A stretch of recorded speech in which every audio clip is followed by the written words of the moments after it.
सैनिकों के लिए चपरासी की नौकरी रह गई है, यानी गेटमैन की नौकरी रह गई है, एटीएम की नौकरी रह गई है। क्या यही देश के अंदर सेना का सम्मान है? हाँ जी दोस्तों, ये मामला लोकसभा में उठा है और उठाने वाला है हमारा कैप्टन विरियाटो फर्नांडिस। कैप्टन है, शॉर्ट सर्विस कमीशन, रिटायर्ड होने के बाद नेता बने और बने लोकसभा सदस्य यानी सांसद बने, और इसके साथ वो रक्षा समिति जो संसदों की है उसके भी सदस्य हैं। उन्होंने जबरदस्त तरीके से 3 पेज का इस तरीके से एक पत्र लिखा जहां पर सैनिकों के मान सम्मान और सर्विस की बात की गई है। ध्यान से सुनना होगा। और उन्होंने कहा है कि यानी मनोहर पर्रिकर जी के समय पर एक लोकसभा की संसदीय समिति बनी थी, उसमें सिफारिश की गई थी कि सैनिकों को 20% और 10% आरक्षण दिया जाए।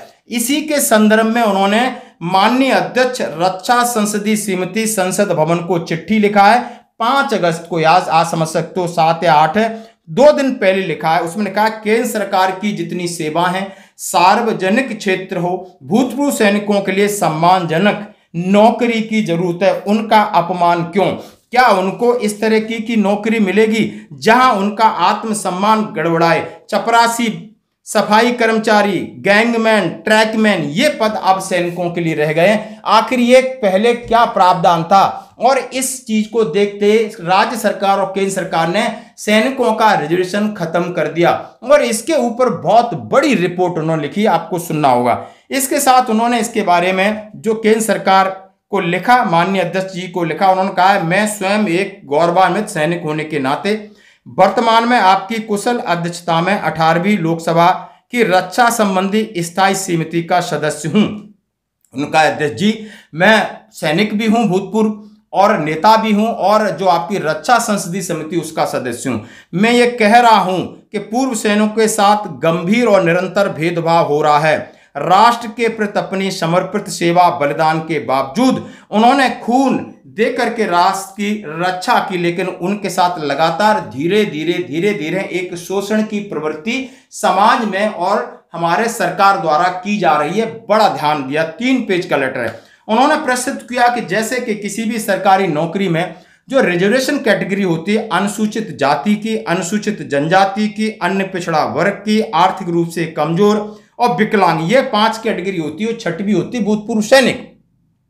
लेकिन ये 5 कैटेगरी को नौकरी ABCD किसी भी ग्रेड की है, सब में बराबर उनका रिजर्वेशन है और पूरी तरीके से उनका इंटरनल रिजर्वेशन के ऊपर भी रिजर्वेशन है। सैनिकों के साथ क्या रखा? 1900 उन्होंने कहा, जबकि उन्होंने कहा है कि उन्होंने कहा है कि एक सैनिक 35 से 40 वर्ष की उम्र में रिटायर्ड होता है, क्योंकि जो हमारी सेना का प्रोफाइल है वो यंग हो। और इसके लिए उन्होंने कहा 1966 में 11 अक्टूबर 1966 में एक ग्रुप बनाया गया। वहां पर कहा गया कि सैनिक रिटायर्ड होके आते हैं तो उनको रिजर्वेशन मिलना चाहिए, चाहे ABCD, चारों कैटेगरी में रिजर्वेशन होना चाहिए। जे जवान ज्यादातर उनके लिए उनकी क्वालिफिकेशन उतनी नहीं होती है, तो उनको उन्होंने कहा है C और D ग्रुप में ज्यादा वैकेंसी मिले और जो अधिकारी हैं शॉर्ट सर्विस हैं उनको AB में रिजर्वेशन मिले। ये प्रावधान बनाया गया था। लेकिन हुआ क्या, दिन बीतते गए तो उन्होंने इस ग्रुप की कैटेगरी बदल दी,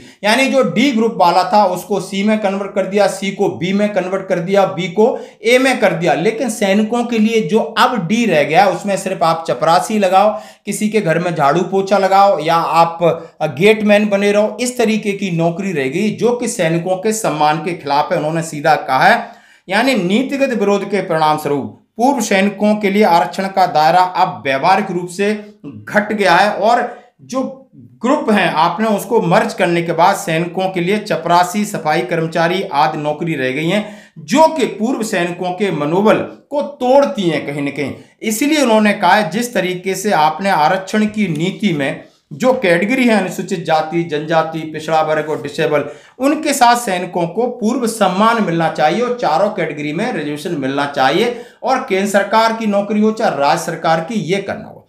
अब इसके लिए पहल उन्होंने प्रयास किया गया 2014 में तत्कालीन रक्षा मंत्री स्वर्गीय श्री मनोहर पर्रिकर द्वारा नियुक्त विशेषज्ञों की समिति ने सिफारिश की कि सिविल सेवा में या किसी भी अन्य जगह सैनिकों को नौकरी दी जाए, यानी उनका रिजर्वेशन किया जाए। और उन्होंने ये सिफारिश की कि 6 जो लोअर ग्रेड है उसमें 20% का रिविजन, और जो उन्होंने कहा है ए और बी उसमें 10% का रिविजन दिया जाए। अब उन्होंने कहा है 2014 से समिति बनी, समिति ने 6वें वेतन आयोग में अपनी रिपोर्ट भी दी थी, और इस रिपोर्ट का हवाला भी उन्होंने दिया। एक एक पत्र का हवाला देने के बावजूद उन्होंने कहा है कि कम से कम हर एक में 10% तो मिनिमम होना ही चाहिए, और सारी चीजें उन्होंने ये इसके अंदर लिखा है। क्या है? अत्यंत निराशाजनक रक्षा संबंध स्थायी समिति की सिफारिश, और डीओपीटी को भी लेटर भेजा है। 7 वर्ष से अधिक समय हो गया है, इसके ऊपर एक्शन नहीं हुआ है, इसके ऊपर एक्शन नहीं हुआ है। और उन्होंने कहा है, और इस साथ में उन्होंने कहा है कि उपरोक्त अनुच्छेदों में, यानी मैं आपसे विनम्र अनुरोध करता हूं कि आप कार्मिक और प्रशिक्षण विभाग रक्षा मंत्रालय में इस मामले को दृढ़ता से उठाएं, ताकि 16वीं लोकसभा की रक्षा संबंधी समिति की 33वीं रिपोर्ट में ये लागू किया जाए और सैनिकों को